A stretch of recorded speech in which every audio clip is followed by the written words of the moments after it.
Okay बेटा।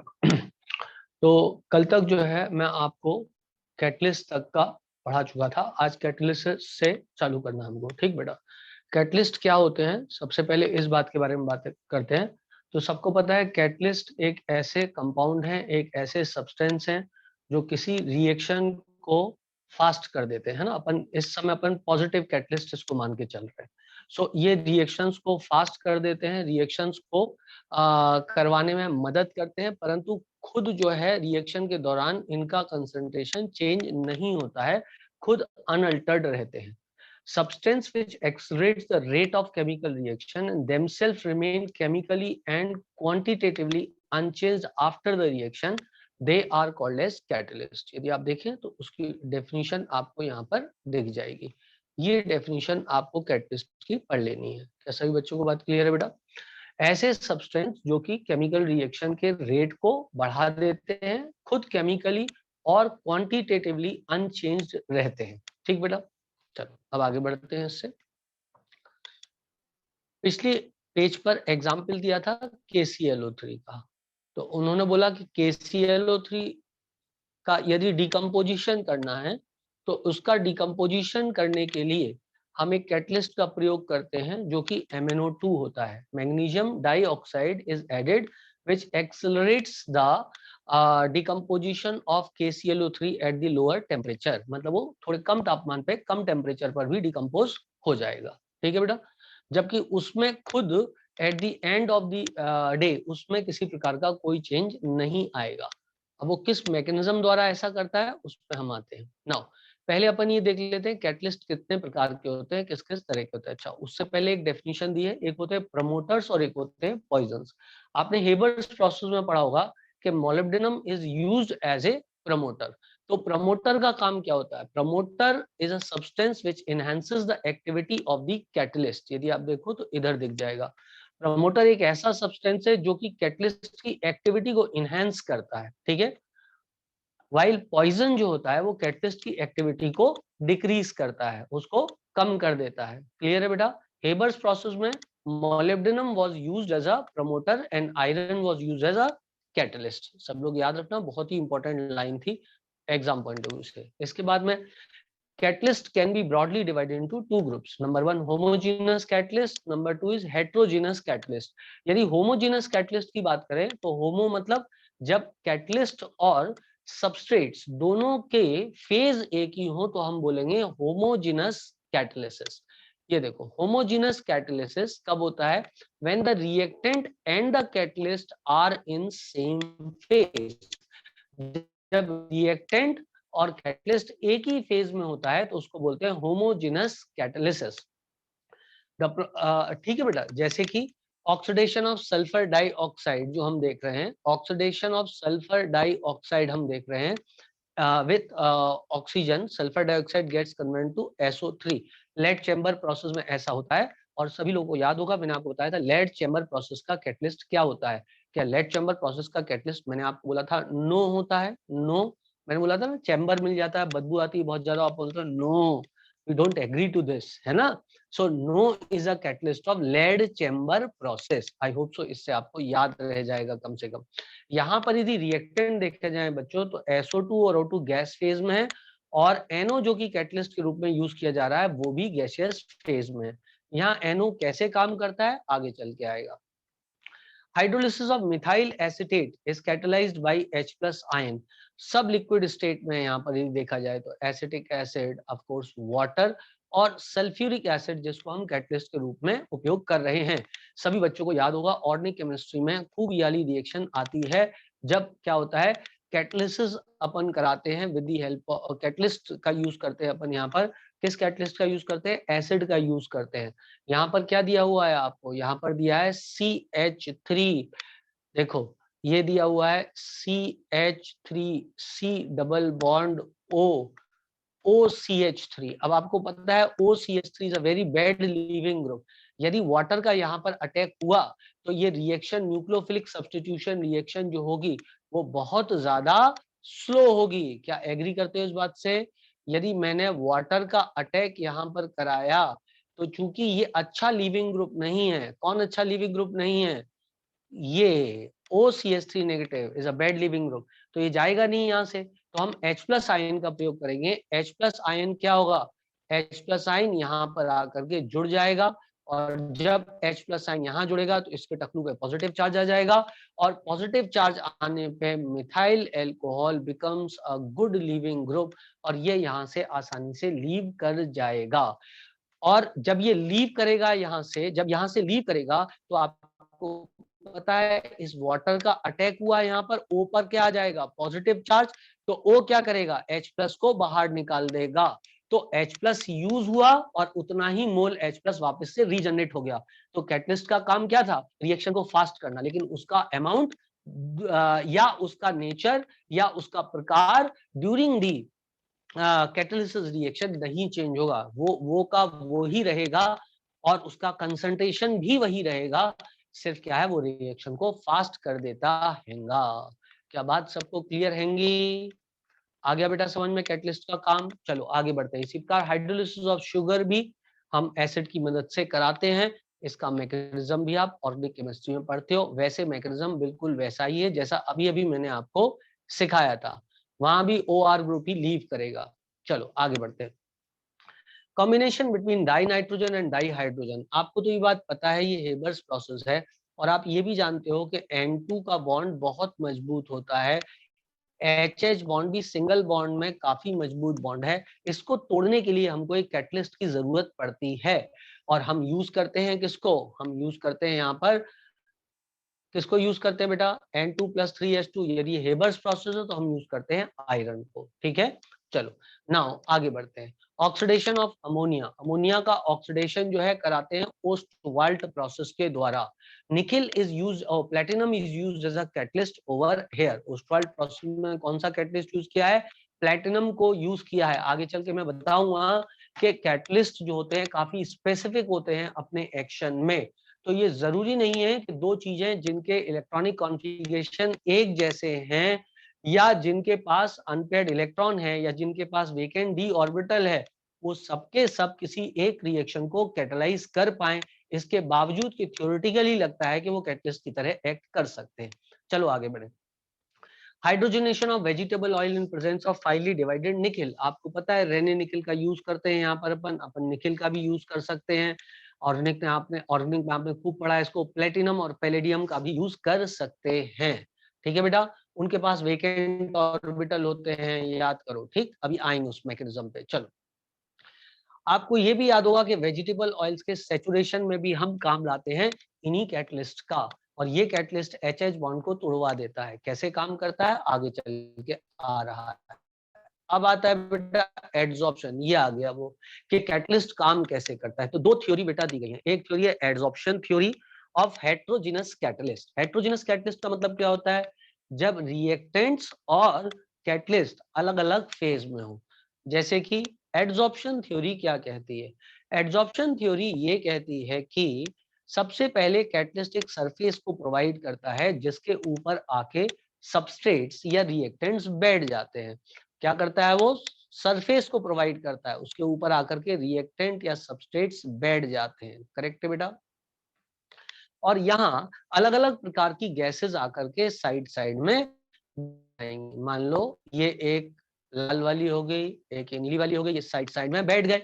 जब ये साइड साइड में बैठेंगे तो इसने कुछ बॉन्ड बनाए होंगे पहले से अपने, इसने कुछ बॉन्ड बनाए होंगे अपने पहले से, जैसे कि हम मान लें H2 है, जैसे हम मान लें एल्कीन है, करेक्ट है बेटा। तो ये साइड साइड में आके बैठ गए, इन्होंने अपने कुछ ओरिजिनल बॉन्ड बनाए हुए हैं। अब क्या होता है, एड्सॉर्प्शन किस प्रकार का फिनोमेना होता है, एक्सोथर्मिक के एंडोथर्मिक, बच्चों बताओ एड्सॉर्प्शन किस प्रकार का फिनोमेना होता है, एंडोथर्मिक के एक्सोथर्मिक। तो आपको पता है adsorption is a type of exothermic process. Exothermic process होने के कारण क्या वहां पे एनर्जी रिलीज होगी, यदि वहां पर एनर्जी रिलीज होगी तो वो इनके ओरिजिनल बॉन्ड्स को तोड़वाने के काम आएगी, और फिर इनके मध्य बॉन्ड बन जाएगा जिसमें अगेन एनर्जी रिलीज होगी। ओवरऑल प्रोसेस में जब यहाँ थोड़ी एनर्जी को रिलीज किया गया, वो रिलीज एनर्जी क्या इन दोनों को कंबाइन करने के काम आएगी बच्चों, वेरी नेचुरल, ठीक है ना। रिलीज एनर्जी जो है नीले और लाल को कंबाइन करने के काम आएगी। नीला और लाल जब आपस में भी कंबाइन होगा तब भी एनर्जी रिलीज होगी, परंतु वो तो कैटलिस्ट की क्या मदद हुई, कैटलिस्ट ने भी तो कुछ एनर्जी रिलीज करवाई। तो कैटलिस्ट ने दो मदद करी। एक मदद क्या करी, वो सतह प्रोवाइड करी जहां पर दोनों आके पास पास बैठ जाएं। क्या बात समझ में आ रही है तुमको? वो सतह प्रोवाइड करी जहां दोनों आकर के आसपास बैठ जाएं। It is a type of coffee house जो कि हमने खोल दिया, समझ रहे हो बात को? और वहां पर आकर के दो लोग साथ साथ बैठ गए, दो लोग साथ साथ बैठ गए। लेकिन कॉफी हाउस में एज सच एनर्जी रिलीज नहीं होती है जिस कुर्सी पे आप बैठते हो उससे, लेकिन वहां का माहौल थोड़ी बहुत एनर्जी रिलीज कर सकता है। मैं और डिटेल्स में नहीं जा रहा हूं, आप समझदार हैं, आप समझ गए होंगे बात को। क्या बात क्लियर है बेटा? जैसे कि टॉकीज की कॉर्नर सीट होती है, देखा होगा तुम लोगों ने, देखा है ना बेटा? वहां पे क्या होता है, वो सतह होती है, एक एक कॉर्नर होता है, इट रिलीजेस सम एनर्जी और फिर आपस में बॉन्ड बन जाता है। इस बॉन्ड के बनने में भी कुछ एनर्जी रिलीज हो जाती है। आई होप सो मैं अपनी बात आपको समझा पाया, आपको फील आ गई होगी कि एड्सॉर्प्शन थ्योरी में क्या हुआ, कैटलिस्ट ने क्या किया। कैटलिस्ट ने सतह प्रोवाइड की और कुछ एनर्जी भी रिलीज की जिसने मदद कर दी। लेकिन बेटा सिर्फ यही एक थ्योरी नहीं है, एक इंटरमीडिएट कंपाउंड फॉर्मेशन थ्योरी भी है। चलो उस पर भी चलते हैं। अब ये थी बेटा एड्सॉर्प्शन थ्योरी। इसके बाद हम चलते हैं, अच्छा इसको पढ़ते भी जाया करो बेटा, है ना, the modern adsorption theory of, अच्छा ओके, ये तो मॉडर्न पे आ गए। पर एक इंटरमीडिएट कंपाउंड फॉर्मेशन थ्योरी भी है, और वो क्या कहती है, वो कहती है कि कैटलिस्ट क्या करता है, इंटरमीडिएट कंपाउंड बनाता है जो कि इतना ज्यादा स्टेबल नहीं होता है। देखो पहली बात क्या थी कि जैसे मान लो तुमने देखा लेड चैम्बर प्रोसेस, याद आया लेड चैम्बर प्रोसेस? उस प्रोसेस में क्या बच्चों, SO2 O2 के साथ रिएक्ट करके SO3 बना रहा था। पर ये प्रोसेस मान लो क्या था, स्लो था। तो एक NO आया और उस NO ने क्या किया, वो NO कंबाइन हो गया किसके साथ, O2 के साथ। और जब वो कंबाइन हुआ O2 के साथ तो उसने क्या बनाया, NO2 बनाया। और ये जो NO2 है बच्चों, ये कंबाइन हो गया SO2 के साथ और इसने बनाया SO3 प्लस NO। तो बात समझ में आ गई? NO तो वापस से रीजनरेट हो गया। क्या बात क्लियर है?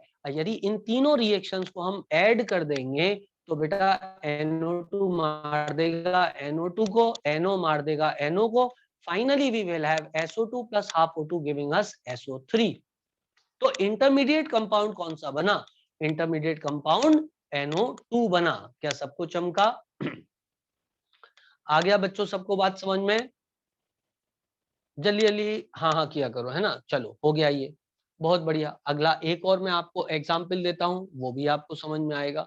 जैसे बच्चों आपने हाइड्रोजनेशन ऑफ एल्कीन्स पढ़ा है, वहां भी ये सरफेस है, ये सरफेस है, इस सरफेस पर आकर के HH बैठ गया, इस सरफेस पे आकर के HH बैठ गया, साइड में आकर के एल्कीन भी बैठ गया। अरे बोलो, अब ये क्या करेगा, ये इंटरमीडिएट कंपाउंड बना सकता है, इसके साथ हाइड्राइड बना सकता है इसको तोड़ करके, क्योंकि इसके पास क्या होते हैं, वेकेंट ऑर्बिटल होते हैं। वेकेंट ऑर्बिटल क्या करेंगे, अपनी ओर इलेक्ट्रॉन डेंसिटी को खींचेंगे। जब वो अपनी ओर इलेक्ट्रॉन डेंसिटी को खींचेंगे तो दो न्यूक्लियस के बीच में से इलेक्ट्रॉन हट जाएंगे, दो न्यूक्लियस के बीच, दो कालिये के बीच से आलिया हट जाएगी, और जब वो हट जाएगी तो कालिये आपस में लड़ जाएंगे, उनका बॉन्ड टूट जाएगा। यहाँ पर कालिया कौन है, यहाँ पर कालिया है हाइड्रोजन, हाइड्रोजन। क्या बात समझ में आ रही है? ये क्या है, ये कालिये हैं, और आलिया कौन है, आलिया ये बीच के इलेक्ट्रॉन्स है, जिसके कारण वहां पर बॉन्डिंग थी। अब वो इलेक्ट्रॉन इधर घूमने के लिए चले गए तो ये बॉन्ड टूट जाएगा बच्चों। ये बॉन्ड टूटा तो अब हाइड्रोजन इसके साथ बॉन्ड बना लेगा और ये वाला हाइड्रोजन इसके साथ बॉन्ड बना लेगा। क्या बात समझ में आ रही है? क्या बात क्लियर है? और इसी प्रकार से बेटा एल्कीन के साथ भी होने वाला है। फाइनली ये दो आपस में कंबाइन हो जाएंगे, ये इससे कंबाइन हो जाएगा और ये सरफेस को लीव कर देंगे, क्योंकि अब कोई वहां पर एज सच वैलेंसी नहीं है जिसके कारण वो रिएक्ट करे, और वो यहाँ से तुरंत लीव कर जाएगा, वरना ये कैटलिस्ट उसके भी CH बॉन्ड को तोड़वा सकता है। टेक्निकली स्पीकिंग इसका तो नेचर ही है इलेक्ट्रॉन्स को अपनी ओर खींचना। क्या सबको बात क्लियर है बेटा? तो दो चीजें हो गई, एक हो गया एडजॉर्प्शन थ्योरी और दूसरा हो गया इंटरमीडिएट कंपाउंड फॉर्मेशन थ्योरी। यदि आप लास्ट वाली बात मेरी सुने तो आपको ऐसा लगेगा कि मैंने एडजॉर्प्शन और इंटरमीडिएट कंपाउंड थ्योरी दोनों एक साथ पढ़ा दी। क्या तुमको लगा जो अभी मैंने एक्सप्लेन किया उसमें एडजॉर्प्शन और इंटरमीडिएट कंपाउंड थ्योरी दोनों एक साथ पढ़ा दी? एडजॉर्प्शन भी हुआ था और इंटरमीडिएट कंपाउंड फॉर्मेशन भी हुआ था, और एडजॉर्प्शन की एनर्जी को यूटिलाइज करके अपन ने फर्दर बॉन्ड भी बना लिया था। क्या बात क्लियर है बेटा? तो जो अब रिसेंट या मॉडर्न अप्रोच है उसमें दोनों थ्योरियों का कॉम्बिनेशन ही लिया जाता है। Modern adsorption theory is a combination of intermediate compound formation theory and old adsorption theory.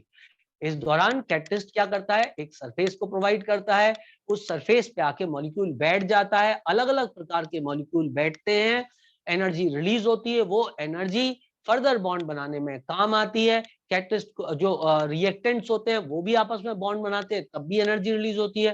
Finally वो अपना बॉन्ड बना के वहां से चले जाते हैं, सरफेस को खाली कर देते हैं और नए लोग कॉफी पीने के लिए आते हैं। क्या बात क्लियर है बच्चों? सबको कैटलिस्ट की थ्योरी सबको समझ में आ गई है?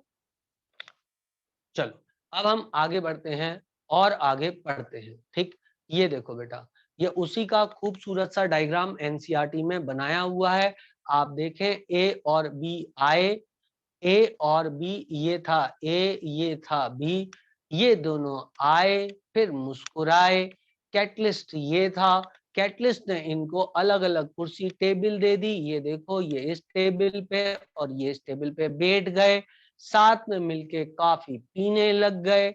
आगे की बात आपको समझ में आ गई। कॉफी पीते पीते इधर आके बॉन्ड बन गया। देख रहे हो आप क्या हो रहा है, ये इधर बॉन्ड बन गया। बॉन्ड बनने के बाद में ये दोनों कुर्सियों से उठ करके निकल लिए। फाइनली ए बी प्रोडक्ट बन गया। कैटलिस्ट तैयार है नए लोगों को कॉफी ऑफर करने के लिए। आया कि नहीं आया? आ गया ना बेटा सब लोगों को समझ में? Very nice, very good, okay. और पढ़ते हैं और आगे बढ़ते हैं। जो चीज हमारे जीवन में ना हो वो हमको समझ में आती भी नहीं है। चलो बच्चों, तो इम्पोर्टेंस ओके बेटा, important feature of solid catalyst. Number one, activity. Activity of a catalyst depends upon strength of chemisorption to a large extent. The reactant must be adsorbed reasonably strongly on the catalyst. अब देखो, जब NCERT यहाँ पे लिखती है reasonably strongly, इसके अपने मायने हैं। इसका मायना ये नहीं कि strongly आके अटैच हो जाए, क्योंकि strongly अटैच हो गया तो वो कैटलिटिक एक्टिविटी नहीं करवा पाएगा। याद करो बेटा, ये थी सरफेस और सरफेस पे हाइड्रोजन और इथाइलिन आकर के क्या हुए थे, सेटल हो गए थे। यदि ये दोनों ही आपस में इसके साथ बहुत मजबूत बॉन्ड बना लें तो क्या ये लाल वाला कैटलिस्ट की तरह काम करेगा बच्चों? तो क्या ये लाल वाला जो यहाँ सरफेस है ये कैटलिस्ट की तरह काम करेगा? नहीं करेगा। वो इनका बॉन्ड तो बनने ही नहीं देगा, वो तो खुद ही बॉन्ड बना करके बैठ गया। ये वाला बॉन्ड जो नीला वाला मैं बना रहा हूँ ये तो बनेगा ही नहीं, तो कैटलिटिक एक्टिविटी नहीं हुई। तो उसने बोला रीजनेबली स्ट्रॉन्ग बॉन्ड बनाना पड़ेगा, रीजनेबली स्ट्रॉन्ग बॉन्ड बनाना पड़ेगा। क्या बात क्लियर है सब लोगों को? ओके बच्चों, अब मैं इसको यहां से मिटा देता हूं, ठीक है। उसने बोला रीजनेबली स्ट्रॉन्ग बॉन्ड बनाओ, लेकिन इतना मजबूत भी ना बनाओ कि वो इमोबिलाइज हो जाए। However they must not get absorb so strongly that they are immobilise. वो वहीं के होके रह गए, वहां से गए ही नहीं।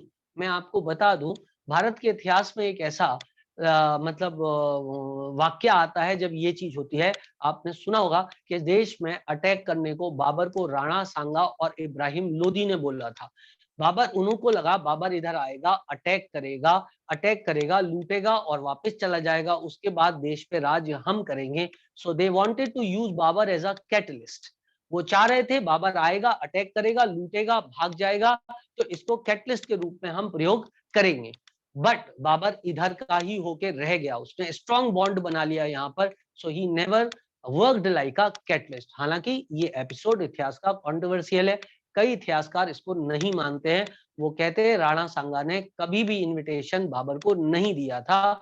हमें ये इतिहास पढ़ाया गया। ईश्वर जानता है इतिहास से झूठा विषय कोई दूसरा होता ही नहीं है, तलवार की नोक पे लिखाया जाता है। चलो आगे बढ़ते हैं, इमोशनल नहीं होते हैं, ठीक है।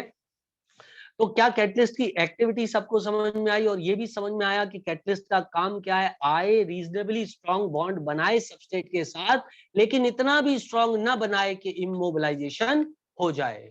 ओके, चलो आगे बढ़े और आगे ज्ञान की प्राप्ति करें।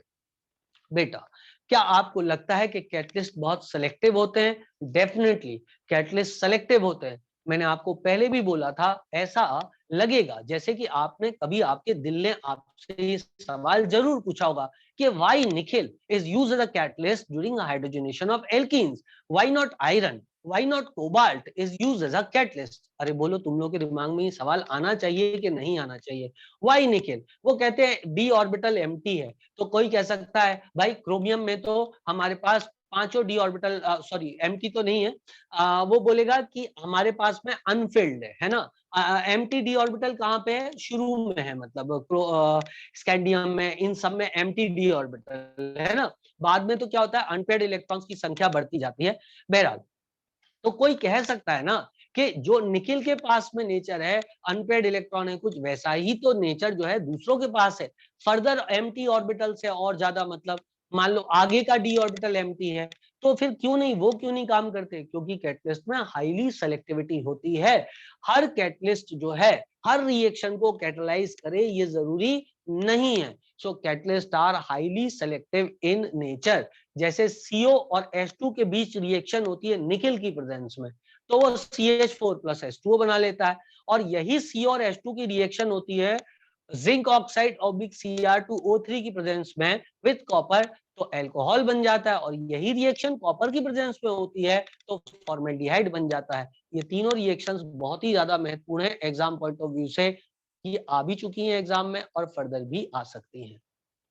क्या बात क्लियर है सब लोग को बेटा? ये खूब पूछते हैं एग्जाम में कि इन दोनों ने रिएक्ट किया इस कैटलिस्ट की प्रेजेंस में, बताओ प्रोडक्ट क्या बनेगा? जल्दी से याद कर लो। कॉपर H2 निकिल की प्रेजेंस में CH4 प्लस H2 बनाता है, CO plus H2 in presence of ZnOCr2O3 alcohol बनाता है। कॉपर और H2 कॉपर की प्रेजेंस में फॉर्मेल्डिहाइड बनाता है। क्या सब लोग को याद हो गया बेटा? जल्दी से याद कर लो इसको, बहुत ही ज्यादा काम का है। CO प्लस H2 निकिल की प्रेजेंस में CH4 बनाता है, यही ZnO और Cr2O3 की प्रेजेंस में अल्कोहल बनाता है और कॉपर की प्रेजेंस में फॉर्मल्डिहाइड बनाता है। ओके, चलो आगे बढ़ते, आगे बढ़ते बेटा। तो इसका मतलब ये हुआ कि catalyst are highly selective in nature. ठीक है बेटा, चलो ना, शेप सेलेक्टिविटी ऑफ कैटलिस्ट। आप लोगों को याद होगा बेटा जियोलाइट्स क्या होते हैं? इस साल नीट में ये पेपर में क्वेश्चन आया था कि zeolite is used as a catalyst, और वो पेट्रोलियम इंडस्ट्री में यूज होता है। जियोलाइट्स मैंने आपको कार्बन फैमिली में पढ़ाए थे, आप लोग भूल गए होंगे, वो अलग बात है। ठीक है, याद है आपको कार्बन फैमिली मैंने बताया था सिलिका का स्ट्रक्चर, SiO2 का 3 डायमेंशनल स्ट्रक्चर बनाया था कि नहीं बनाया था बेटा? याद करो सब लोग, याद करो। क्या मैंने आपको ऐसे स्ट्रक्चर कभी कभी सिखाए हैं? क्या सिखाए थे ऐसे वाले स्ट्रक्चर? क्या मैंने आपको हर जगह पर SI ऐसे रख दिया था सब दूर बेटा? और बीच बीच में क्या किया था? बीच बीच में हमने O ले लिया था, याद करो। बीच बीच में कौन आ गया था? बीच बीच में इधर O आ गया था, है ना। अब सिलिकॉन की जगह यदि एल्युमिनियम को कहीं रिप्लेस कर दिया जाए तो वो एल्यूमिनोसिलिकेट हो जाते हैं। SiO2 का 3 डायमेंशनल स्ट्रक्चर में यहाँ जितने कॉर्नर्स हैं उन सब पे हम सिलिकॉन रख देंगे और बीच के एरिया में ऑक्सीजन रख देंगे। याद करो ये, याद करो आप, इधर क्या है? ये भी ऐसा ही है बेटा। तो ये आधा इधर शेयर है, ये आधा शेयर है, ये आधा शेयर है, इधर वाला आधा शेयर है, तो आधा आधा आधा आधा, 4 अद्दा मिलके 2 दद्दा। बात समझ में आ गई? तो SiO2 स्ट्रक्चर हो जाएगा बेटा, इस तरीके से इसका SiO2 स्ट्रक्चर बन जाता है। लेकिन यदि हम सिलिकॉन हटा के एल्युमिनियम लगा दें कुछ स्थानों पर तो ये एल्यूमिनोसिलिकेट हो जाएगा, जिसे हम बोलते हैं जियोलाइट। इसका जो 3 डायमेंशनल शेप होता है, हनी कूम लाइक अपीयरेंस इसका होता है। इस स्पेसिफिक शेप के कारण ये कुछ चीजों को एंट्री देता है जहां पर different type of catalytic activities होती हैं, बॉन्ड तोड़े जाते हैं, नए बॉन्ड बनाए जाते हैं और फाइनली पेट्रोलियम इंडस्ट्री में इसका हम प्रयोग करते हैं। Zeolite are very widely used as catalyst in petrochemical industry for cracking of hydrocarbon isomerization. An important zeolite catalyst used in petroleum industry is ZSM-5. It converts alcohol directly into petrol by dehydrating them to give mixture of hydrocarbon. इस साल 2020 NEET के paper में ये वाला question था। चलो आगे बढ़ते हैं। और ये सिर्फ इधर ही नहीं दिया हुआ है, ये और जगह भी दिया है, कार्बन में भी दिया हुआ है जियोलाइट का बारे में ये बात है ना। फिर एंजाइम कैटालिसिस, और कोई भी चीज यदि बेटा सब्जेक्ट में एक से ज्यादा बार दी है तो आप समझ जाएं इस बात को। बेटा क्वेश्चन शायद यूजेस पे था, आपने इसका मतलब एनालिसिस अभी तक नहीं देखा है। जिसने एनालिसिस नहीं देखा है, एनालिसिस आप देख लें। जब देख लेंगे तो आपको विश्वास हो जाएगा कि हाँ देखो पेपर ऐसा ही आता है। 15th ग्रुप मैंने कल लोड किया है, 15 ग्रुप आप लोग देख लेना, ठीक है। आज मैंने शेयर कर दिया था कल 15। खैर आगे बढ़ते हैं, आज मैं ये वाला शेयर करूंगा। लास्ट के 2 लेक्चर जो इसके हैं वो आप लोगों से शेयर कर दूंगा। Now enzyme are complex nitrogenous organic compound. सबको पता है एंजाइम्स क्या होते हैं, बायो में आपने खूब पढ़ा है। Enzyme high molecular weight proteins होते हैं। बोलो बेटा पढ़ा है कि नहीं पढ़ा है। They are very effective catalyst. ये सेल की एक्टिविटी को इनहेंस करते हैं, कई चीजें बनाने में मदद करते हैं, जो कि है ना। क्या एंजाइम्स क्या करते हैं, एंजाइम्स आर बायोकेमिकल कैटलिस्ट, है ना। And the phenomena and they are biochemical catalyst and the phenomena is known as biochemical catalysis. आपने बायो में खूब पढ़ा हुआ है, इन्वर्जन ऑफ केन शुगर जो है वो कराया जाता है इन्वर्टेज एंजाइम के द्वारा। याद आया बेटा, इन्वर्टेज एंजाइम के द्वारा। इसका एक और कोई नाम है क्या इन्वर्टेज का, याद दिलाओ यदि आपको याद आता हो तो। इन्वर्टेज का क्या कोई और नाम है जो आपने बायो में पढ़ा हो? जाइमेज नहीं होता इन्वर्टेज का नाम, इन्वर्टेज का कोई और नाम। I suppose invertase is also called as sucrase if I am not wrong, ठीक है। चलो yes, conversion of glucose into ethyl alcohol, ये जाइमेज के द्वारा कराया जाता है। इथाइल अल्कोहल में कन्वर्ट करा देते हैं ग्लूकोज को with the help of enzyme zymase. फिर स्टार्च को माल्टोज में कन्वर्ट कराते हैं। Starch the diastase enzyme converts starch into maltose. ये सब बायोलॉजी में आप पढ़ते हो डाइजेस्टिव सिस्टम में। Conversion of maltose into glucose maltase की प्रेजेंस में किया जाता है, याद आया। फिर बेटा यूरिया को जो है यूरिएज एंजाइम की प्रेजेंस में डिकम्पोज किया जाता है, और इनका काम बहुत स्पेसिफिक होता है। हजारों ऐसे एंजाइम हो सकते हैं सेल के अंदर जो कि पेप्टाइड लिंकेज को तोड़ सकते हैं, लेकिन ये जरूरी नहीं है कि वो यूरिया के बॉन्ड को तोड़ के अमोनिया बना ही दे। बहुत ही स्पेसिफिक रिएक्शंस होती हैं। स्टमक में आपको याद होगा पेप्सिन होता है जो प्रोटीन को पेप्टाइड्स में कन्वर्ट करता है, और यही जब आगे पहुंच जाता है तो पैंक्रियास से ट्रिप्सिन आता है जो कि प्रोटीन को अमीनो एसिड्स में कन्वर्ट कर देता है। क्या बच्चों सभी को याद आ गया? यहां से conversion of milk into curd, वो एंजाइम लैक्टोबैसिलाई होते हैं जो कि कन्वर्ट कर देते हैं मिल्क को काय में, कर्ड में। कई लोगों को बेटा लैक्टोज इंटॉलरेंस होता है ना, तो उन लोगों में क्या कहते हैं, उनको कहते हैं आप जो है दही लिया करो ना कि मिल्क। उनको मिल्क के पाचन में प्रॉब्लम आती है तो उनको बोल देते हैं आप दही खाया करो। देखा होगा आप लोगों ने, है ना बेटा, स्पेशली बड़े लोगों में ना। बड़े लोग मतलब पैसे वाले नहीं, उम्र में जो ना। इन्वर्टेज, जाइमेज, डाइस्ट्रेज, माल्टेज, यूरेज और पेप्सिन। क्या आपको इस बात का आभास है कि ये बहुत ज्यादा इंपॉर्टेंट है? क्या आपको इस बात का एहसास है ये बहुत ज्यादा इंपॉर्टेंट है? कुछ भी बायोलॉजी रिलेटेड फिजिक्स में दे चाहे केमिस्ट्री में दे, वो बहुत इंपॉर्टेंट होता है। पता नहीं बायोलॉजी की बातें पूछने का क्या शौक है एग्जामिनर्स को, ठीक है। शायद वो उनके शरीर के बारे में होती है तो उनको एक नेचुरल इंटरेस्ट होता है। Characteristic of enzyme catalysis, mostly highly efficient. अरे भाई हाईली एफिशिएंट तो होते ही हैं, ये जो है रेट ऑफ रिएक्शन को हजारों गुना तक बढ़ा देते हैं, हाईली एफिशिएंट होते हैं। देखो 1 molecule of enzyme may transform 1 million molecule of reactant per minute। मतलब 10 लाख को जो है वो ट्रांसफॉर्म कर सकता है पर minute 1 molecule of an enzyme। देखा कितने एफिशिएंट है, हाईली स्पेसिफिक इन नेचर। अब यूरेज वाला एग्जांपल मैंने आपको दिया था। Example urease catalyse the hydrolysis of urea only it does not catalyse hydrolysis of any amide linkage. Clear है बेटा इतनी बात। Highly active under optimum temperature, आपको पता है ये ऑप्टिमम टेम्परेचर में हाईली एक्टिव होते हैं। यदि टेम्परेचर गड़बड़ कर दिया तो फिर इनकी रेट ऑफ रिएक्शन, इनके द्वारा कराई गई रिएक्शन की रेट काफी हद तक कॉम्प्रोमाइज हो जाती है। Highly active under optimum pH, आपको पता है पेप्सिन एंजाइम जो होता है वो पेट के अंदर डाइजेशन कराता है। अरे बोलो यार, क्या वो पेट के अंदर प्रोटीन्स को पेप्टाइड्स में कन्वर्ट कराता है? अभी अभी तो पढ़ा था तुमने। तो पेप्सिन जब आगे बढ़ता है तब तो वो काम नहीं कराएगा। अरे बोलो यार, पेप्सिन जब आगे बढ़ेगा तब तो काम नहीं कराएगा, क्योंकि वो क्या है, उसका पीएच ऑप्टिमम नहीं रह जाता है, उसका पीएच ऑप्टिमम नहीं रह जाता है। आई होप सो सब बच्चों को बात समझ में आ गई होगी। क्या आपने सलाइवरी अमाइलेज एंजाइम का नाम सुना है? सलाइवरी अमाइलेज बायोडाइजेस्टिव सिस्टम में पढ़ा होगा आपने। सलाइवरी अमाइलेज क्या करता है? स्टार्च का डाइजेशन करवाता है। क्या मैं सही बोल रहा हूं? जल्दी बोलो यार। सलाइवरी अमाइलेज क्या, सॉरी, कार्बोहाइड्रेट का डाइजेशन करवाता है। कार्बोहाइड्रेट का डाइजेशन करवाता है। स्टार्च वाला पॉइंट मेरे को एग्जैक्ट याद नहीं है, बायो तो लेता नहीं हूं मैं, लेकिन कार्बोहाइड्रेट का डाइजेशन करवाता है। अच्छा, यही जब एंजाइम ईसोफेगस से होते हुए पेट में पहुंचता है तो वहां पे डाइजेशन नहीं करवाता है, क्योंकि वहां पे मीडियम क्या होता है, वहां पे मीडियम हाईली एसिडिक होता है, तो वो काम करना बंद कर देता है। और ये एंजाइम जब इंटेस्टाइन के लेवल पे जाता है तो एक बार फिर से अपना काम करना चालू कर देता है, ऑल्दो बहुत ज्यादा एक्टिव रोल नहीं रह जाता है, इसलिए आप बायो की बुक्स में नहीं पढ़ते हो।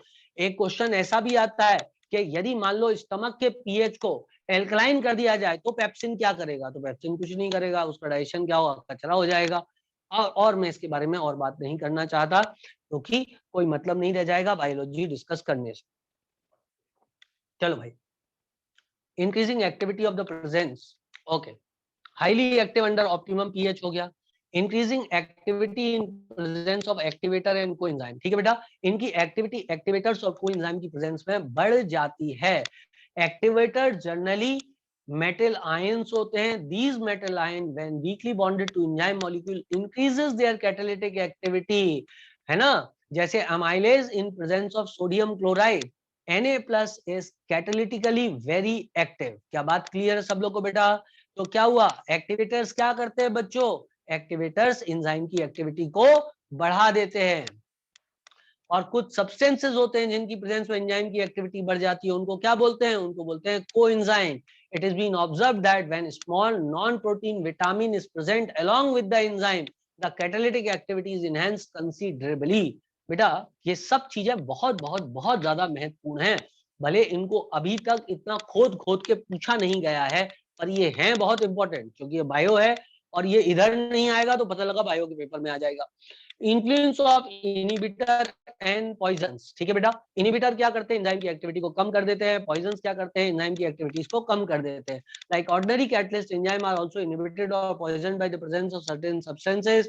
द इनहिबिटर और poisons interact with the active functional group of the enzyme surface and then reduces और completely destroys the catalytic activity of the enzyme, ठीक है बेटा। Mechanism of enzyme catalysis, there are number of cavities present on the surface of colloidal particle of enzyme। और आपको याद हो लॉकेन की theory, ये जो कैविटीज प्रेजेंट रहती हैं, ये देखो, तो सबस्ट्रेट होता है, उस पे एक एक्टिव साइट होता है, एंजाइम आता है, एंजाइम का एक स्पेसिफिक टाइप का शेप होता है, वो आके सबस्ट्रेट में फिट हो जाता है, लॉकेन की थ्योरी हो जाती है। तो ये क्या हुआ, एंजाइम सबस्ट्रेट कॉम्प्लेक्स बन जाएगा बीच में, और फिर जब ये सेपरेट होंगे तो प्रोडक्ट्स बन जाएगा, ठीक है बेटा। हालांकि ये थ्योरी आप ज्यादा डिटेल में कहाँ पढ़ोगे? बायो में पढ़ोगे, इसलिए मैं इसके बारे में ज्यादा प्रिपेयर नहीं कर रहा हूँ। ये स्पेसिफिकली बहुत अच्छे से बायो में पढ़ाया आपको जाएगा। क्या सब बच्चे इस बात से एग्रीड है बेटा? एक इंड्यूस फिट मॉडल भी होता है, कभी पढ़ा है बायोलॉजी में आपने इंड्यूस फिट मॉडल, या सिर्फ लॉकेन की थ्योरी ही पढ़ी है? या सिर्फ लॉकेन की थ्योरी पढ़ी? जल्दी से बोलो तो मैं आगे बढ़ूं, नहीं तो फिर आगे बताओ बेटा। एक इंड्यूस फिट मॉडल होता है थ्योरी का। एक तो लॉकेन की थ्योरी जो कि आपने ही देखा, एक ताले की एक चाबी होती है, एक सबस्ट्रेट होता है, एक एंजाइम होता है, दोनों आपस में फिट हो जाते हैं और ताला खुल जाता है। इधर क्या होता है, सबस्ट्रेट एंजाइम आपस में इंटरेक्ट कर जाते हैं, एंजाइम सबस्ट्रेट कॉम्प्लेक्स बन जाता है और फाइनली प्रोडक्ट बन जाता है। एक बेटा इंड्यूस फिट थ्योरी होती है जो ये कहती है कि जो सबस्ट्रेट होता है, नहीं पढ़ा है कोई बात नहीं बेटा, नहीं पढ़ा तो वो कहता है कि एंजाइम में एक एबिलिटी होती है अपने शेप को अल्टर करने की। तो एंजाइम्स क्या करते हैं, जैसे अपन, कभी तुमने ग्लव ग्लव पहना हो, वो आजकल तो बहुत यूज होते हैं ना, जब से कोरोना आया वो वाले ग्लव्स, अरे ग्लव्स पहन लेते हैं ना हम लोग, टीचर्स भी बोर्ड पे लिखते हैं ग्लव्स पहन करके। तो वो जो ग्लव्स होते हैं ना, वो ग्लव्स अपना रियल शेप तब तक एक्वायर नहीं करते जब तक उंगलियां पूरे रूप से उनमें फंस नहीं जाती है। बस ऐसा ही है कुछ कुछ, क्या है, इंड्यूस्ड फिट थ्योरी। तुम लोग समझे, इंड्यूस्ड फिट थ्योरी मतलब क्या हो रहा है, एंजाइम्स अपने शेप में हल्का फुल्का चेंज करते हैं with respect to the substrate that is present. लेकिन ये कुछ हद तक ही होता होगा, बहुत ज्यादा नहीं। बहुत ज्यादा होगा तो इसका मतलब क्या होगा, वो तो किसी को भी कैटलाइज कर देगा एक्टिविटी को, है ना, ऐसा करके। तो आपने ग्लव्स भी तो देखे हैं, ग्लव्स एक डेफिनेट शेप के होते हैं और हर हाथ में फिक्स हो जाते हैं, लेकिन वो एक डेफिनेट शेप के होते हैं। ऐसा नहीं है कोई भी चीज ग्लव्स का काम करने लग जाएगी, है ना। चलो, बहुत पेपे कर ली मैंने आपको, वो तो एग्जाम में भी नहीं आना जो अभी बताया है, उससे फील के लिए बताया आपको। चलो भाई, जल्दी से बात कर ले। कैटलिस्ट इन दी इंडस्ट्री, बहुत पूछते हैं। हेबर्स प्रोसेस दुनिया जानती है, कौन सा कैटलिस्ट होता है हेबर्स प्रोसेस में, सब लोगों को पता है, आयरन होता है, finely divided iron. Molybdenum use as a promoter, please भाई इसको याद कर लेना, एनसीईआरटी की लाइन जैसी की तैसी आ जाती है। Nowadays iron oxide, potassium oxide and alumina is used. याद करो, मैंने कल भी आपसे बोला था कि आजकल कैटलिस्ट के रूप में प्रयोग जो है आयरन ऑक्साइड, पोटेशियम ऑक्साइड और एल्यूमिना का किया जाता है। पहले यूज किया जाता था किसका, आयरन का। 200 बार का प्रेशर होता है, टेम्परेचर 770 केल्विन के करीब, 723 773 एक रेंज दे दिया है यहाँ पे, ये रहता है, इसको ऑप्टिमम टेम्परेचर बोलते हैं। पोस्ट प्रोसेस आपको याद है बेटा, प्रिपरेशन ऑफ HNO3 में आता है, 68% प्योर HNO3 प्राप्त करते हैं। 15 ग्रुप में मैंने आपको पढ़ाया था। पेक्टाइज एस्बेस्टोस उसके अंदर यूज किया जाता है as a catalyst. Contact process तो आप भूल ही नहीं सकते हो, V2O5 वाज अ कैटलिस्ट, याद आ गया सब लोग को बेटा, ये सब एग्जाम में पूछेगा। चलो, जब तक मैं पेज पलट रहा हूँ, लेड चैम्बर प्रोसेस का कैटलिस्ट सबको याद है कि नहीं है, lead chamber process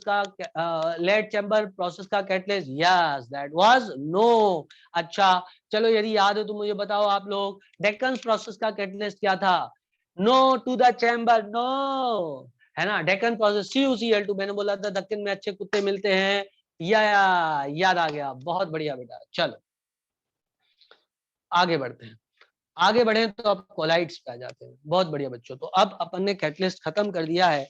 now we are moving on to a new topic called as collide.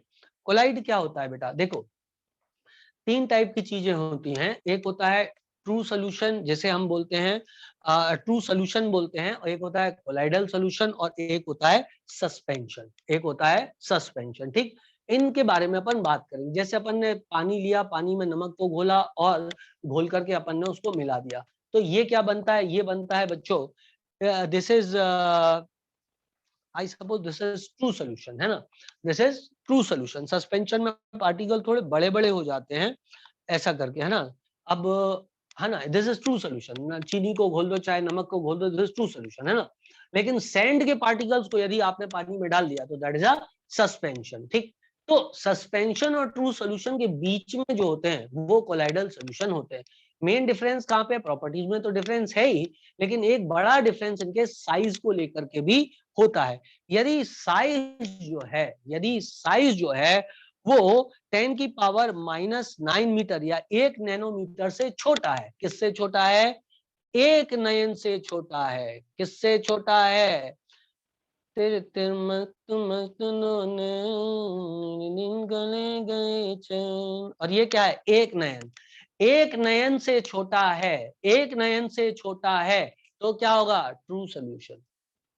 तो क्या होगा, ट्रू सोल्यूशन। अरे बोलो, याद हो गया। ये गाना मैंने क्यों गाया, आपको समझ में आया, ये गाना क्यों गाया, समझ में आया। एक नयन से जब छोटा होता है, मतलब विट्ठल कानिया से छोटा होना चाहिए, एक नयन है सिर्फ, उससे छोटा, तो ट्रू सोल्यूशन। बोलो बेटा, अरे बोलते रहो यार, ऐसा मत किया करो, है ना, चुप गुम सुम मत बैठा करो, है ना। Okay good. और जब एक नयन से लेके 1000 नयन तक चलता है, जब एक नयन से लेके 1000 नयन, मतलब 1 नैनोमीटर से लेके 1000 नैनोमीटर, तो क्या होता है बच्चों, तो कोलाइडल होता है। और 1000 नयन से बड़ा हो गया तो क्या होता है, तो सस्पेंशन होता है। क्या सबको बात समझ में आ गई है, क्या सबको बात समझ में आ गई है। तो पहला पॉइंट हो गया। एनसीईआरटी में शायद डिफरेंस किया नहीं है जहां तक मेरा ख्याल है, लेकिन मैं आपको डिफरेंसेस बता देता हूं, इंपॉर्टेंट होते हैं बहुत ज्यादा, है ना। तो खैर, पहला डिफरेंस सबको समझ में आ गया बेटा, मैंने क्या बोला। ये हो सकता, ये तो दिया है एनसीईआरटी में, ये तो दिया है, डिफरेंस ऑफ दिस तो दिया है। तो पहला डिफरेंस क्या हो गया, साइज को लेके हो गया, है ना। अब सोचो दूसरा डिफरेंस फिल्टरेबिलिटी को लेकर के हो जाएगा। यदि फिल्टरेबिलिटी की बात करें तो पार्चमेंट मेम्ब्रेन जो होती है, जो ट्रू सोल्यूशन होता है, वो किसी भी फिल्टर से पास हो सकता है। ट्रू सोल्यूशन किसी भी फिल्टर से पास हो सकता है, मतलब एनिमल, किसी भी फिल्टर, मतलब ऐसा नहीं बोलना चाहिए किसी भी फिल्टर, क्योंकि इससे तो क्या होगा कि कोई फिर छोटे छोटे छोटे छोटे छोटे फिल्टर बना देगा, क्या बनाओ, होगा कि नहीं होगा, है ना बेटा। तो अपन ऐसा कर दे, एनिमल मेम्ब्रेन से भी पास हो जाते हैं ट्रू सोल्यूशन। कहां से पास हो जाते हैं, आना बोलना पड़ेगा भाई। ट्रू सोल्यूशन एनिमल मेम्ब्रेन से भी पास हो जाते हैं। इसका बढ़िया एग्जाम्पल मैं आपको देता हूं, पीसीटी का लेवल ले लो, प्रॉक्सिमल कॉन्वोल्यूटेड ट्यूब्यूल, याद आया तुम लोगों को बेटा। अरे बोलो यार, जस्टा ग्लोमेरुलस एपरेटस वहां पे बनता है ना, ऐसा होता है ना कुछ को टुक टुक, और फिर ये चला जाता है लूप ऑफ हेनले में, असेंडिंग लूप डिसेंडिंग लूप, फिर डीसीटी पीसीटी आ जाता है, फिर कलेक्टिंग डक्ट आ जाती है, याद है सबको। तो यहाँ पर क्या जस्टा ग्लोमेरुलस एपरेटस वगैरह कुछ बनता है, याद दिलाओ मेरे को। एक एफरेंट आर्टरियोल होता है, एक एफरेंट आर्टरी होती है, एक इफरेंट आर्टरी होती है। अरे बोलो, बोलो याद आया सबको। क्या यहाँ पर बच्चों फिल्ट्रेशन होता है, क्या यहाँ पर फिल्ट्रेशन होता है। तो आप लोगों ने तो पढ़ा होगा बेटा कि यहां से ग्लूकोज निकल जाएगा क्या, यहां से ग्लूकोज निकल जाएगा क्या, sodium, chloride and other ions निकल जाते हैं। अरे बोलो निकल जाते हैं कि नहीं निकल जाते हैं। फिर पीसीटी के लेवल पे सब वापस भी खींच लिए जाते हैं, ये सब एक्टिव, है ना। एक्टिव और पैसिव जो भी ट्रांसपोर्ट होता है उसके द्वारा वापस खींच ले जाते हैं, याद आया सबको, याद आ गया। अच्छा, क्या यहाँ पर, क्या यहाँ पे प्रोटीन भी बाहर निकलते हैं, क्या यहाँ पर एल्बुमिन वगैरह भी बाहर निकलते हैं, कि एल्बुमिन बाहर, वेरी गुड बेटा, नहीं निकलता है। और ये सब एल्बुमिन वगैरह किस साइज में होते हैं, ये सब बेटा कोलाइडल साइज में होते हैं। तो हमने सीख लिया इस बात को कि एनिमल मेम्ब्रेन द्वारा ट्रू सोल्यूशन के सोल्यूट्स तो निकल जाएंगे, ट्रू सोल्यूशन के सोल्यूट्स तो निकल जाएंगे, लेकिन कोलाइडल पार्टिकल वाले नहीं निकलेंगे। क्या बात चमक रही है। तो ट्रू सोल्यूशन वाले पार्टिकल निकल जाएंगे, लेकिन कोलाइडल पार्टिकल्स नहीं निकलेंगे। तो क्या कंकड़ पत्थर भी निकल जाएंगे, अरे कंकड़ पत्थर कैसे निकल जाएंगे, जब कोलाइड ही नहीं निकल पाया तो फिर सस्पेंशन कैसे निकलेगा। अरे बोलो यार, बात क्लियर है सब लोग को कि नहीं है, बिल्कुल क्लियर है, very nice, very good, okay, done. चलो आगे बढ़ते हैं। आगे बढ़े तो क्या मैं कह सकता हूं बेटा कि ट्रू सोल्यूशन किसी भी मेम्ब्रेन के थ्रू क्रॉस हो जाएगा, मतलब एनिमल मेम्ब्रेन या फिल्टर पेपर के थ्रू क्रॉस हो जाएगा, जबकि कोलाइडल पार्टिकल एनिमल मेम्ब्रेन के थ्रू क्रॉस नहीं होता है। जबकि सस्पेंशन जो होता है, वो फिल्टर पेपर के थ्रू ही क्रॉस नहीं होगा, जबकि सस्पेंशन फिल्टर पेपर के थ्रू ही क्रॉस नहीं होगा। ओके बेटा, चलो आगे बढ़े और आगे पढ़े, ज्ञान की गंगा बहाएं। ओके, तो ये वाला पॉइंट भी सब बच्चों को समझ में आ गया। अब बेटा आता है सेटलिंग। आप सोचो कौन जल्दी सेट हो जाता है, जो भारी होता है वो जल्दी सेट होता है, कि जो हल्का होता है जल्दी सेट होता है। अरे यार, तुम अभी तैयारी कर रहे हो नीट की, ठीक है बेटा, जब आप सेलेक्ट हो गए और सिलेक्शन के बाद आपकी मम्मी ने आपको खुशी के मारे एक कप बढ़िया सी चाय बना के पिलाई, लेकिन आप इस चाय के कप में चाय धरी हुई भूल गए और मेडिकल कॉलेज एडमिशन लेने के लिए एम्स चले गए, है ना। ऐसा मान लेते हैं, चलो यार छोड़ो, मैं फ्लर्टिंग नहीं करता बच्चों के साथ में, अच्छा नहीं है गेम, है ना। कोई भी मेडिकल कॉलेज चले गए, है ना, ऐसे करके बच्चों को फुलाते जाओ बिना मतलब के, वो गलत बात होती है, मतलब, है ना। पहले सेलेक्ट हो तब डॉक्टर साहब बोलूंगा, उससे पहले नहीं। तो क्या बात कर रहा था मैं, कोई मेडिकल कॉलेज चलेगा, let us respect every medical college, because every medical college is respectful.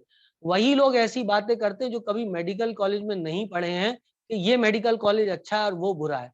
मेरी समझ में तो हर मेडिकल कॉलेज अच्छा होता है। शिवपुरी मेडिकल कॉलेज में आप पहुंच गए, ठीक, और आप बिना चाय पिए हुए सीधे भगते हुए शिवपुरी मेडिकल कॉलेज में चले गए, और वहां जाकर के आपने किया एमबीबीएस, और एमबीबीएस करने के बाद वापस आए, वो चाय जैसी की तैसी माँ ने संभाल के रखी थी, क्या तुम्हें लगता है कि चीनी नीचे सेटल हो जाएगी। चाय पत्ती नीचे सेटल हो जाएगी, ऊपर पानी पानी उतर रहा होगा, नहीं होगी ना, मतलब ये सेटल नहीं होगा, मतलब ये पार्टिकल सेटल नहीं होंगे। लेकिन कोलाइडल साइज के पार्टिकल्स का क्या होगा, कोलाइडल साइज के पार्टिकल क्या सेटल हो जाएंगे। मान लो माँ ने तुमको दूध दिया होता पीने के लिए, ले बेटा दूध पी ले, लेकिन साला दूध तो फट जाएगा, लेकिन कोई बात नहीं, उसको ऐसे फ्रीजर में रखा जहां दूध नहीं फटता, या कसम रखा दी दूध को, दूध तुम्हें मामा कसम है जो तुम फटे, तो फिर दूध थोड़ी ना फटेगा, इतनी बड़ी कसम थोड़ी ना वो तोड़ेगा। क्या कहते हो यार, हालांकि बहुत ज्यादा नॉन साइंटिफिक बात हो गई, लेकिन फिर भी मैं आपको टॉपिक समझा रहा हूं, आप समझो बात को। यदि दूध नहीं फटा तो क्या आपको ऐसी फील आ रही है कि दूध नीचे सेटल हो जाएगा, बिल्कुल भी सेटल नहीं होगा, ऐसा बिल्कुल भी नहीं होगा, दूध जैसा है वैसा का वैसा ही रहेगा, यदि वो फटा नहीं तो। क्लियर इतनी बात। इसका मतलब यदि आपको ऐसा करना है कि उसमें जो प्रेजेंट कोलाइडल पार्टिकल्स है उसको नीचे सेटल कराना है, तो उसको जोर से घुमा दो, उसको जोर से घुमा दो, खुद ही टक्कर खा के नीचे गिर जाएंगे। उसको क्या बोलते हैं, सेंट्रीफ्यूगेशन बोलते हैं। क्या बोलते हैं बेटा उसको, उसको बोलते हैं अपन सेंट्रीफ्यूगेशन। क्या बात क्लियर है सब लोग को बेटा। आगे बढ़ते हैं, आगे बढ़े तो लास्ट वाले आ जाते हैं सस्पेंशन। सस्पेंशन तो ऐसे ही सस्पेंड हो जाते हैं, उनका नाम ही सस्पेंशन है। आया कि नहीं आया बेटा। सस्पेंशन क्या होंगे, ग्रेविटी के अंदर सेटल डाउन हो जाएंगे। ओके चलो अगली बात करते हैं। तुम लोग लिख लिए वाले पॉइंट के नहीं लिखे, चलो मैं आपको फिर अलग से ही भेज दूंगा, क्या करूं। हाँ, इसके बाद में आता है विजिबिलिटी। विजिबिलिटी की बात करें बेटा, तो क्या ट्रू सोल्यूशन के पार्टिकल विजिबल होते हैं, क्या वो हमको देखते हैं, नहीं दिखते हैं। ट्रू सोल्यूशन के पार्टिकल हमको जनरली ऐसे भी नहीं दिखते हैं। दिखता क्या है, जो पार्टिकल से लाइट स्कैटर होती है वो दिखती है। क्या मैं तुम लोगों को थोड़ी सी फिजिक्स समझा रहा हूं इस बारे में, अरे बोलो ना यार। कोई पार्टिकल हमको क्यों देता है दिखाई, कोई पार्टिकल हमको इसलिए देता है दिखाई क्योंकि जब उससे लाइट टकराती है बच्चों, तो टकराने के बाद वो लाइट क्या होती है, रिफ्लेक्ट होती है, और वो हमारे नैनों पे आके पड़ती है, और फिर बायोलॉजी चालू हो जाती है, और फिर वो हमको दिखती है। अरे बोलो यार बात सही है कि नहीं है। लेकिन जो पार्टिकल ट्रू सोल्यूशन के होते हैं वो इतने छोटे होते हैं, इतने छोटे होते हैं कि वो लाइट की स्कैटरिंग बहुत ही मिनिमल करते हैं। मैं ये तो नहीं कहूंगा लाइट की स्कैटरिंग नहीं करते, मैं कहूंगा मिनिमल मिनिमल लाइट की स्कैटरिंग करेगा। जब बहुत ही कम स्कैटरिंग करेगा, तो ऑब्वियस सी बात है, ऑब्वियस सी बात है वो चीज आपको दिखाई नहीं देगी। अरे बोलो यार, आया आ गई बात समझ में सब लोग को बेटा। तो वो चीज हमको दिखाई नहीं देगी, जबकि कोलाइडल पार्टिकल्स हमको अल्ट्रा एक इंस्ट्रूमेंट आता है अल्ट्रा माइक्रोस्कोप, उसके अंदर दिखाई दे जाते हैं। कोलाइडल साइज के पार्टिकल्स हमको अल्ट्रा माइक्रोस्कोप के अंदर दिखाई दे जाते हैं। और सस्पेंशन के पार्टिकल ऐसे ही देख लो, वो देखो धुआं, वो देखो धूल उड़ रही है, वो देखो धूल के कण उड़ रहे हैं। वो धूल के जो पार्टिकल होते हैं वो क्या होते हैं, सस्पेंशन टाइप के होते हैं। अरे आ गया कि नहीं आ गया बेटा, आ गया सब लोगों को, चलो बहुत मजा आया। आगे बढ़ते हैं, डिफ्यूजन। अच्छा भाई डिफ्यूजन किसका होता है, डिफ्यूजन का मतलब क्या होता है, डिफ्यूजन किसका होगा, जो छोटा है वो डिफ्यूज होगा, जो बड़ा है वो डिफ्यूज होगा। अरे जल्दी बोलो यार, कौन जल्दी डिफ्यूज होगा, जो छोटा है वो जल्दी डिफ्यूज होगा, जो बड़ा है वो जल्दी डिफ्यूज होगा। जो छोटा है वो जल्दी डिफ्यूज होगा। हम कहाँ डिफ्यूज कर रहे हैं, हम इतने बड़े हैं, हम कहाँ डिफ्यूज कर रहे हैं। क्या बात क्लियर है बेटा, डिफ्यूजन छोटे वाले का ज्यादा होता है, ठीक है बेटा। तो डिफ्यूजन तीनों का हो सकता है, लेकिन सबसे ज्यादा रेट किसका होगा, ट्रू सोल्यूशन का होगा। ओके आगे बढ़ते हैं। वैसे सस्पेंशन के बारे में लिखते हैं डू नॉट डिफ्यूज, सस्पेंशन के बारे में लिखते हैं डू नॉट डिफ्यूज, बट बहुत बहुत हल्का डिफ्यूजन हो भी सकता है। खैर आप चाहो तो जो बुक लिखती है वही अपन मान लेते हैं। खैर एपीरियंस, एपीरियंस में हमको जो ट्रू सोल्यूशन होता है क्लियर दिखता है, जबकि कोलाइडल जो होता है ट्रांसलूसेंट दिखता है, और सस्पेंशन जो होता है वो ओपेक दिखता है। ठीक है, चलो इतनी बात खत्म हुई। अब अपन चलते हैं कोलाइड पे, कोलाइड पे वापस आ जाते हैं। मैंने डिफरेंस बता दिया आपको तीनों के, क्या सबको खुशी हुई डिफरेंस जान के। यार जैसे जैसे तुम लोग बोलते हो ना मेरे को खुशी होती है, और उसी के सहारे में एनर्जी विड्रॉ करता हूँ इतना सारा पढ़ने की, है ना। और मैं जो आपके लिए वो रिकॉर्ड रिकॉर्ड करता हूँ, देखते रहा करो। यदि आप लोग देखोगे नहीं तो फिर मेरे को बनाने में इंटरेस्ट मेरा कम होता जाएगा बेटा, बहुत मेहनत लगती है उससे, है ना। हाँ उसको देखा जरूर करें, क्योंकि वो मैं पूरा एग्जाम स्पेसिफिक होकर के ही करता हूँ, है ना, ऐसा करके। चलो आगे बढ़ते हैं, आगे पढ़ते हैं। हाँ इसलिए मैं बिल्कुल एनसीईआरटी एनसीईआरटी ही आपके लिए कर रहा हूँ, जिससे कुछ भी हो आपका सिलेक्शन हो, बस और कुछ नहीं, है ना। चलो बेटा इसको भी देखते हैं। इसको देखें तो इसमें क्या क्या आता है। इसमें अब अपन देखें तो मैं ऐसा सोचूंगा कि एक होता है डिस्पर्स फेज, एक होता है डिस्पर्शन मीडियम। जब कोई कोलाइडल सोल्यूशन बनता है तो उसमें एक डिस्पर्स फेज होता है, एक डिस्पर्शन मीडियम होता है। मीडियम का मतलब तो जानते हो आप जिसमें घुल जाओ वो मीडियम है। जो कंटिन्यूअस फेज होता है वो मीडियम होता है, और जो डिसकंटिन्यूअस फेज होता है वो डिस्पर्स फेज होता है। क्या मेरी बात पहली समझ में आई बेटा? जो कंटिन्यूअस फेज होगा वो डिस्पर्शन मीडियम होगा, और जो डिसकंटिन्यूअस होगा वो क्या होगा? डिस्पर्स्ड फेज होगा। ठीक, अब सोचो यहां पे यदि देखा जाए तो मैं थोड़ा इसको अलग तरीके से बताता हूं आपको, यदि आप चाहें तो। जैसे मेरे पास सॉलिड था और मैंने सॉलिड में सॉलिड को घोला। मेरे पास क्या था? सॉलिड था, है ना। मैं ले रहा हूं, पहले मैं ले रहा हूं डिस्पर्शन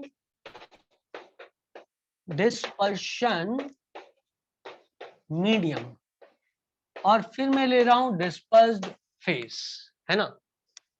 एक सेकंड रुकना बच्चों, एक सेकंड रुकना, अभी करते। ओके बेटा, सी हियर। सबसे पहले अपन ने क्या किया? इधर डिस्पर्शन मीडियम लिख दिया, इधर डिस्पर्शन फेज लिख दिया। अब सबसे आसान कैसा है? आसान ऐसा है कि अपन देखें, ये डिस्पर्शन मीडियम है, गैस को घुसाया सॉलिड में और सॉलिड को घुसाया सॉलिड में, तो एक ही नाम है, सॉलिड सॉल्व, सॉलिड सॉल्व। तो ये नाम तो हो गए। किसमें घुसाया है? सॉलिड में। तो सॉलिड सॉल्व मतलब सोल्यूशन का मेन कंपोनेंट कंटीन्यूअस फेज क्या है? सॉलिड है। तो सॉलिड सॉल्व, सॉलिड सॉल्व। जब सॉलिड कंटीन्यूअस फेज हो तो सॉलिड सॉल्व, और एक ही बार जलती है जेल। जब सॉलिड है कंटीन्यूअस फेज और लिक्विड उसमें घुस गया है तो जल गई। क्या तुमने मेरी बात को याद कर लिया? जब सॉलिड है कंटीन्यूअस फेज तो सॉलिड सॉल्व, और एक बार जलती है कब? जब लिक्विड घुसता है सॉलिड में। तो याद हो गया। ठीक, अब सोच, ये वाला याद करते हैं। इसके बाद ये वाले को याद करें तो गैस इन गैस फर्जी है, लेकिन गैस को यदि सॉलिड में घुसाओ या गैस में लिक्विड को घुसाओ, गैस में कुछ भी घुसेगा तो एरोसॉल होगा। गैस में कुछ भी घुसेगा तो एरोसॉल होगा, और गैस में गैस घुस गई तो कोलाइडल ही नहीं होगा। सॉलिड में कोई घुसा तो सॉलिड सॉल्व, लिक्विड को छोड़ के तब जल जाती है। आया? दूसरी बात, गैस में कुछ भी घुसा तो एरोसॉल, गैस गैस में घुसती है तो वो होमोजेनस हो जाता है, वो कोलाइडल रह ही नहीं जाता। अब तीन बचे बस। तो तीन बचे तो लिक्विड में घुसाना। अच्छा, लिक्विड में लिक्विड घुसता है तो मिल्क एग्जाम्पल एमल्शन हमको याद होगा, कोई बड़ी बात नहीं है। अब लिक्विड में यदि गैस घुसाई, लिक्विड में यदि गैस घुसाई तो फोम बनेगा, और यदि लिक्विड में सॉलिड को घुसाया तो ये तो बचपन से याद है हमको यार, सोल्यूशन बोलते हैं उसको। अरे यार चीनी मिला दे पानी के अंदर तो क्या होता है? सोल्यूशन होता है कि नहीं होता है? तो उसको सॉल्व याद कर लेंगे। क्या सब बच्चों को याद हो गया ये? जल्दी से कंफर्म करो, क्या सब बच्चों को याद हो गया ये पूरा का पूरा? पूरा पूरा सॉलिड में किसी चीज को घुसाया तो सॉलिड में किसी चीज को घुसाया तो सॉलिड सॉल्व, एयर में किसी चीज को घुसाया तो एरोसॉल, एयर में किसी चीज को घुसाया तो एरोसॉल, गैस में गैस घुसती नहीं, गैस में गैस घुसती नहीं, लिक्विड यदि सॉलिड में घुस जाए तो जल जाती है, मतलब जेल। क्लियर है? अब लिक्विड को लिक्विड में डाला तो इमल्शन, लिक्विड को सॉलिड के, हाँ लिक्विड लिक्विड ऐड किया तो इमल्शन, सॉलिड को लिक्विड में ऐड किया तो बचपन से पढ़ाया हमने, सॉलिड को लिक्विड में डाला तो सोल्यूशन मतलब सॉल्व। अब एक ही चीज बच गई, और क्या बच गया? फोम। फोम में क्या होगा? लिक्विड के अंदर कौन घुसाया? गैस घुसाई, तो क्या बना? फोम बना। आई होप सो मैं आप सबको याद करा पाया हूँ ये कि किसको क्या कहते हैंगे। एग्जाम्पल्स उतने इंपॉर्टेंट नहीं है, फिर भी मैं एनसीईआरटी वापस से आपसे डिस्कस करना चालू करता हूँ। एक सेकेंड।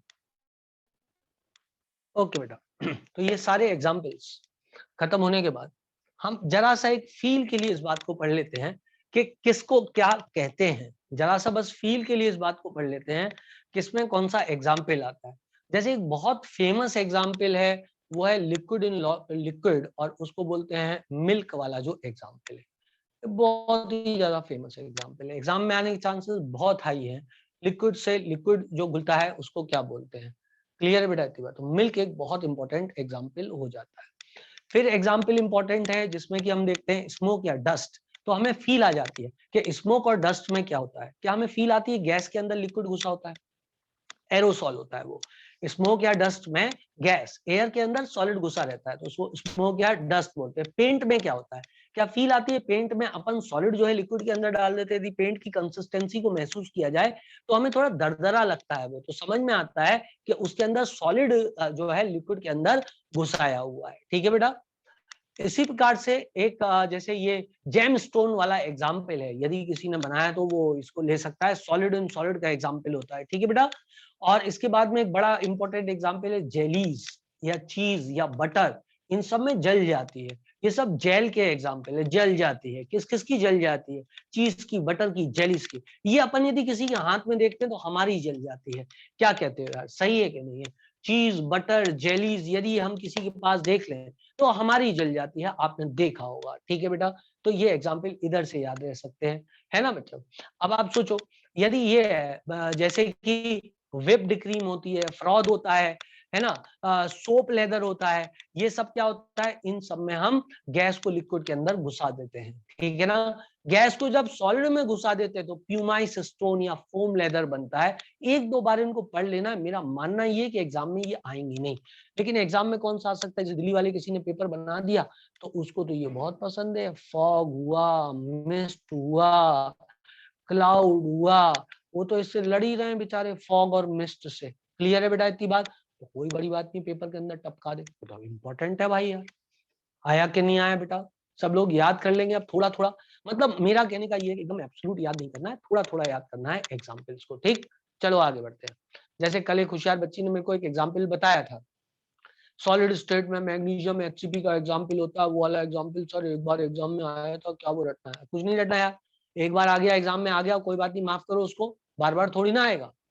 रटने वाली चीजें एग्जाम में नहीं आती हैं। ठीक है बेटा, चलो आगे बढ़ते हैं। अच्छा, अब classification based on the nature of interaction between disperse and dispersion medium, किस तरीके से ये तो था बेटा क्लासिफिकेशन, जो अब आपने क्लासिफिकेशन पढ़ा वो क्लासिफिकेशन था टाइप ऑफ कोलाइडल सिस्टम का, based upon physical state of disperse phase and dispersion medium.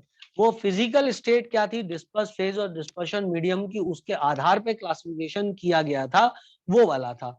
अब क्लासिफिकेशन इस आधार पे कि depending upon the nature of interaction between disperse phase and dispersion medium, क्या डिस्पर्स फेज और डिस्पर्शन मीडियम एक दूसरे को प्यार करते हैं कि नहीं करते? यदि प्यार करते हैं तो प्यार के लिए शब्द फिलिक यूज किया है, और यदि प्यार नहीं करते हैं तो फोबिया शब्द यूज किया है। फोबिया मतलब होता है डर, डर का मतलब पसंद नहीं है, जिस चीज से हमें डर लगता है वो हमको पसंद नहीं होता है। क्या कहते हैं यार, सही है कि नहीं है? सही है कि नहीं है? बिल्कुल सही बात है। जैसे क्लास में हमको किससे सबसे ज्यादा डर लगता है, आप समझ रहे होंगे, है ना? क्लास में सबसे ज्यादा डर किससे लगता है हमको, आप समझ रहे होंगे। टीचर से? नहीं नहीं, बिल्कुल भी नहीं, टीचर से नहीं। अरे नहीं, कैसी बात कर रहे हो विश्वास जी, आप कैसी बात कर रहे हो? टीचर से कौन डरता है अभी? क्लास में सबसे ज्यादा डर लगता है हमें इस बात से कि कोई हमारी तरफ देख के मुस्कुरा ना दे, क्योंकि जिंदगी बर्बाद करने के लिए वो पल काफी होता है। क्या कहते हो यार, समझ रहे हैं आप बात को कि नहीं समझ रहे हैं? हाँ बिल्कुल, इससे डरो, टीचर से मत डरो। टीचर तो आपका फ्रेंड है, दोस्त है, वो तो आपको गाना सुनाता है, हाँ? लेकिन इस बात से डरो कि हाँ, देखा नहीं वो सलमान की पिक्चर में था ना डायलॉग, थप्पड़ से डर नहीं लगता है साहब। तो खैर, लायोफिलिक कोलाइड्स, लायोफिलिक कोलाइड्स का मतलब हुआ बेटा जहां पसंद होती है, जहां प्रेम होता है, उसको बोलते हैं फिलिक। तो फिलिक में colloidal salt directly formed by mixing the substance like gum, gelatin, starch, rubber with suitable liquid forms lyophilic salts। ठीक, फिलिक का सिंपल मतलब ये है कि वो एक दूसरे को पसंद करते हैं। अब इसमें लिखा है they are reversible salt. Reversible salt का मतलब क्या होता है? देखो बेटा, हमने कोलाइडल सॉल्यूशन बना लिया, उसके बाद क्या हुआ, किसी कारण से उसका प्रेसिपिटेट बन गया, मतलब कोलाइडल पार्टिकल आपस में कंबाइन हुए, कंबाइन होकर उन्होंने बड़ा सा कुछ स्ट्रक्चर बनाया जो कि प्रेसिपिटेट हो गया। करेक्ट है बेटा, जो प्रेसिपिटेट हो गया। अब यदि हम इसमें डिस्पर्शन मीडियम को मिला दें, अब यदि इसमें हम डिस्पर्शन मीडियम को मिला दें, ये कुछ ऐसा है जैसे कि दो लोग थे, एक थे कोलाइडल पार्टिकल, सुनना मेरी बात को ध्यान से बेटा, ये थे कोलाइडल पार्टिकल्स, और ये जिस मीडियम के अंदर थे वो था कंटिन्यूअस मीडियम, वो था, एक सेकंड बच्चों, वो था कंटिन्यूअस मीडियम। और वो कंटिन्यूअस मीडियम कौन सा था?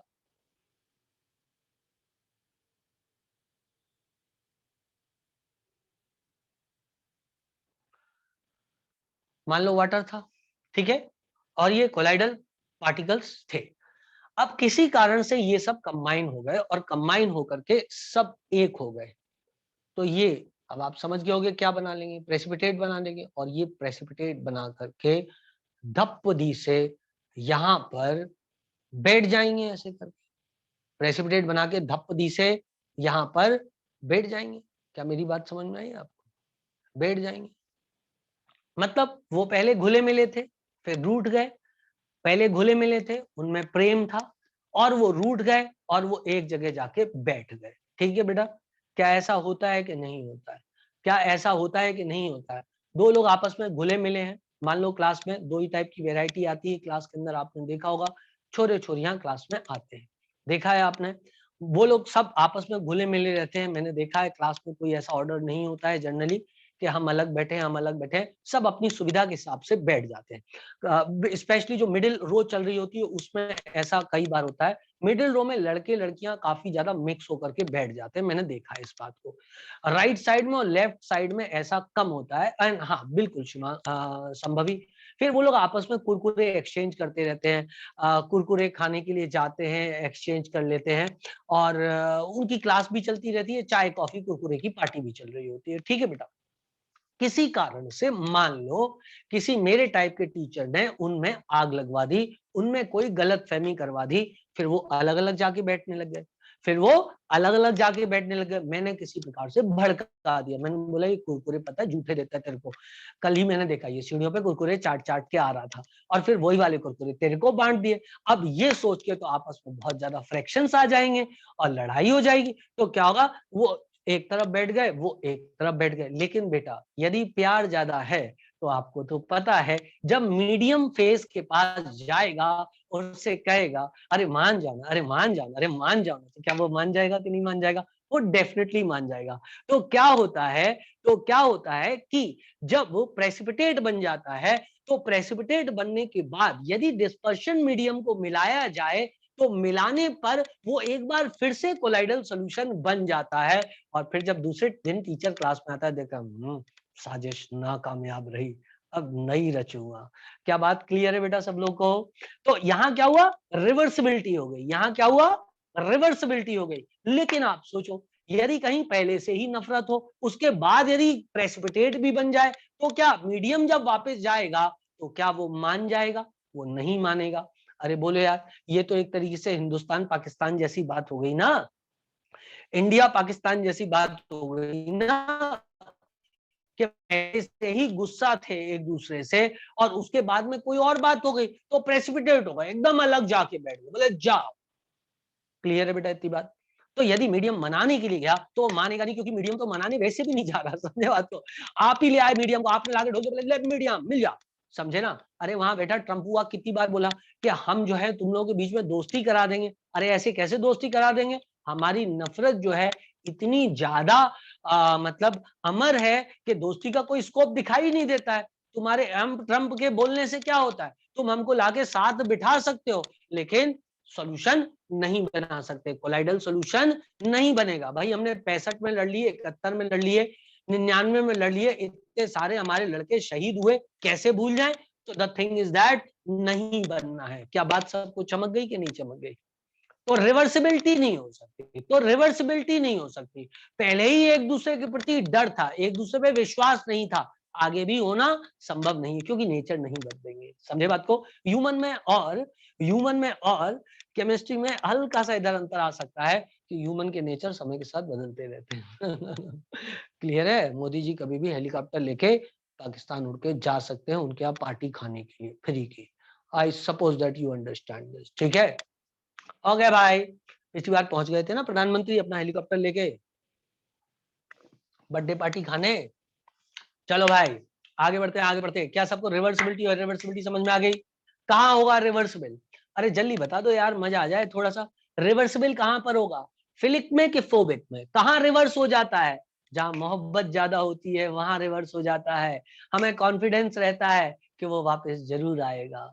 छोटी मोटी बातों से, छोटी मोटी बातों से फर्क पड़ता नहीं, छोटे छोटे डगरे झड़ते चलते रहेंगे, कोई बात नहीं, 3 दिन बाद फिर उसकी याद आ जाएगी, फिर वापस से वहीं पहुंच जाएंगे जहां से चले थे।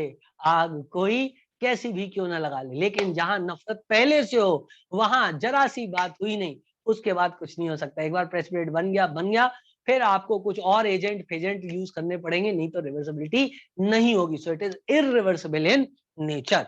आई होप सो मैं अपनी बात तुम लोगों को समझा पाया और तुम लोगों को बात समझ में आ गई, बात सबको पसंद भी आई होगी। अच्छा बोल दो बेटा, कौन ज्यादा स्टेबल होगा, कौन ज्यादा स्टेबल होगा, लायोफिलिक के लायोफोबिक? अरे प्रेम ही तो ज्यादा स्टेबल है, जहां प्रेम है वहीं स्टेबिलिटी है, तो फिलिक ज्यादा स्टेबल है। नेचर ऑफ सब्सटेंस की बात करें तो हाँ ये बात सही है। नेचर ऑफ सब्सटेंस की बात करें तो जनरली ऑर्गेनिक सब्सटेंस जो होते हैं, ऑर्गेनिक सब्सटेंस जो होते हैं वो क्या करते हैं, वो फिलिक वाला बनाते हैं। ऑर्गेनिक सब्सटेंस जो होते हैं वो फिलिक वाला बनाते हैं, और जो इनऑर्गेनिक सब्सटेंसेस हैं जनरली वो फोबिक वाला बनाते हैं। बेटा मैं ऑर्गेनिक भी पढ़ा लेता हूँ, आप ऐसा मत समझना, नहीं तो आप मेरे से फोबिक बना लो और आप बोलो कि बीपीएस सर से हमको नफरत होती और हम लोग इनके साथ फोबिक वाला बनाती। क्लियर है बेटा इतनी बात? और फिलिक वाला हम अपना राहुल सर से बनाती, वो हमको ऑर्गेनिक केमिस्ट्री पढ़ाती, बहुत गुदगुदा और अच्छा होती, हमको बहुत पसंद होती। क्लियर है बेटा इतनी बात? हम भी ऑर्गेनिक पढ़ा लेते हैं, ऐसा नहीं है। क्लियर है बेटा इतनी बात? I suppose everybody has understood this what I have said. Clear है? वैसे राहुल सर मेरे को भी बहुत पसंद है। खैर अच्छा, विजय जैन सर पढ़ाते हैं आपको? ओहो मुझे लगा आपको राहुल सर पढ़ाते हैं। विजय जैन सर अभी नए आए हैं, वो भी बहुत अच्छे सर हैं। खैर चलो आगे बढ़ते हैं और आगे पढ़ते हैं।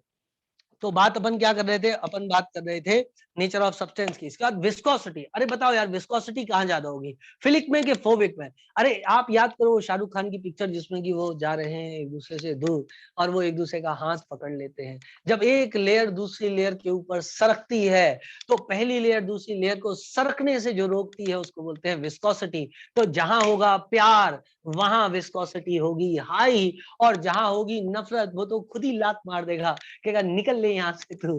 क्लियर है बेटा इतनी बात की नहीं है? ओके क्लियर है। चलो भाई सरफेस टेंशन कहाँ पे ज्यादा होगी? सरफेस टेंशन का पूरा फिनोमेना मैं आपको समझा चुका हूँ। सरफेस टेंशन किस में ज्यादा होगी, यदि बता दो तो मैं आपको होशियार बच्चा बोलूंगा। सरफेस टेंशन किसकी ज्यादा होगी, फिलिक की फोबिक की? फोबिक की सरफेस टेंशन ज्यादा होगी, फिलिक की कम होगी। मैं आपको बताता हूँ, याद करो सरफेस टेंशन का फिनोमेना।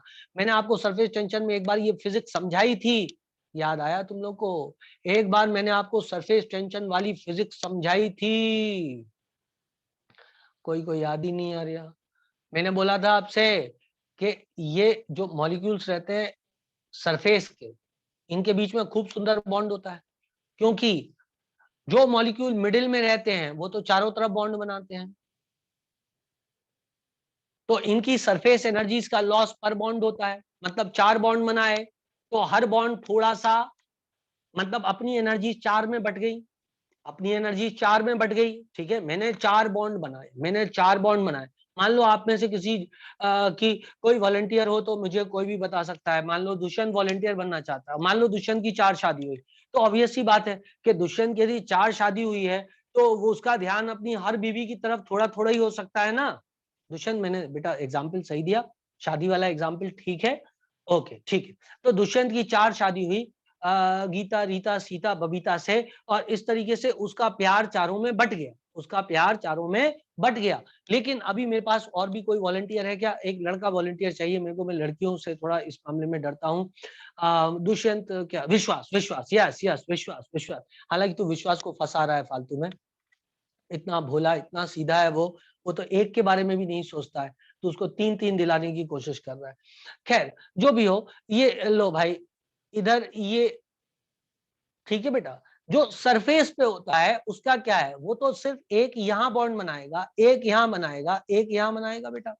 तो उसने तो 3 ही बॉन्ड बनाए, तो उसका हर बॉन्ड थोड़ा सा मजबूत हो जाएगा। विश्वास के पास सिर्फ 3 बीवी है, तो उसका प्यार हर बीवी की तरफ थोड़ा सा ज्यादा होगा। लेकिन मान लो बच्चों उसकी एक बीवी जो है बहुत ही विशेष, बहुत ही विशेष, बहुत ही खास उसकी, समझ लो आप। क्लियर है? तो यदि ये वाली बीबी फिलिक हो गई, ये खास हो गई, तो क्या इनसे प्यार कम हो जाएगा? अरे हमने सुना है यार राजा अकबर की रानी एक थी जोधाबाई, बाकी के बारे में तो हमको पता ही नहीं वो थी भी कि नहीं थी।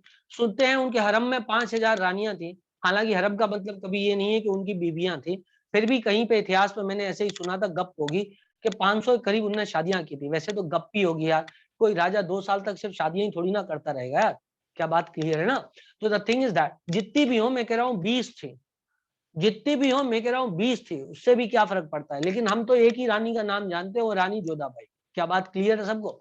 तो जोधाबाई से इतना ज्यादा प्रेम था अकबर का कि बाकी रानियों से प्रेम रहा नहीं ज्यादा। क्लियर है बेटा इतनी बात? तो फिलिक में यही होता है कि फिलिक में क्या होता है कि फिलिक ये गया नीचे नीला वाला, और इसने ऊपर वाले से क्या किया, बॉन्डिंग कर ली इतनी तगड़ी कि बगल वालों से बॉन्डिंग कमजोर पड़ गई। जब बगल वालों से बॉन्डिंग कमजोर पड़ जाएगी तो ऑब्वियस सी बात है सरफेस टेंशन क्या होगा, कम हो जाएगा। क्या मैं अपनी बात तुम लोगों को समझा पाया?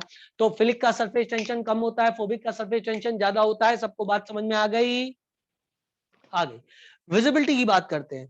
विजिबिलिटी की बात करें तो there particles are neither visible nor detected easily by ultra microscope. जो लायोफिलिक्स होते हैं, जो फिलिक होते हैं बेटा, इनके पार्टिकल्स जनरली विजिबल नहीं होते। फिलिक के पार्टिकल जनरली विजिबल नहीं होते हैं।